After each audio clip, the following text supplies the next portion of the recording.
মহান ভাষা শহীদদের প্রতি শ্রদ্ধা জানাতে কেন্দ্রীয় শহীদ মিনারে প্রস্তুতি প্রায় শেষ পর্যায়ে।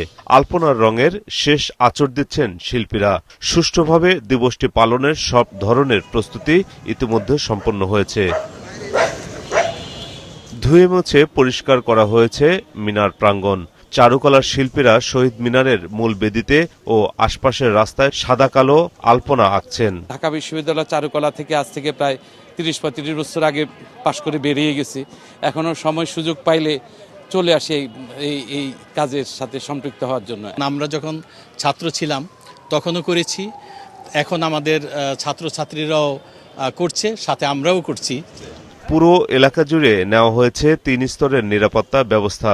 সিসিটিভি ক্যামেরা ও ওয়াচ টাওয়ারের মাধ্যমে নজরদারি করা হবে।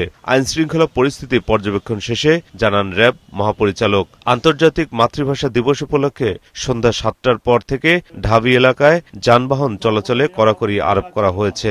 অমর একুশের অনুষ্ঠানেও কোনো নিরাপত্তা শঙ্কা নেই।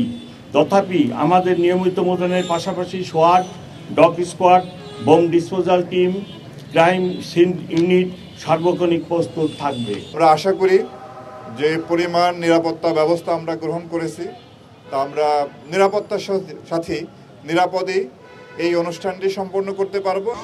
সংস্কৃতি বিষয়ক মন্ত্রণালয়ের উদ্যোগে সারা দেশে রাষ্ট্রীয়ভাবে দিবসটি পালনের কর্মসূচি নেওয়া হয়েছে।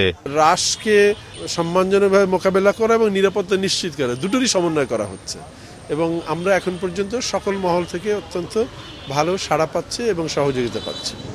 আজ দিবাগত রাত 12টা 1 কেন্দ্রীয় শহীদ মিনারে পুষ্পস্তবক অর্পণের মধ্য দিয়ে দিবসের কর্মসূচি শুরু হবে। রাষ্ট্রপতি ও প্রধানমন্ত্রী শ্রদ্ধা নিবেদনের পর সবার জন্য উন্মুক্ত করে দেওয়া হবে মিনার প্রাঙ্গণ।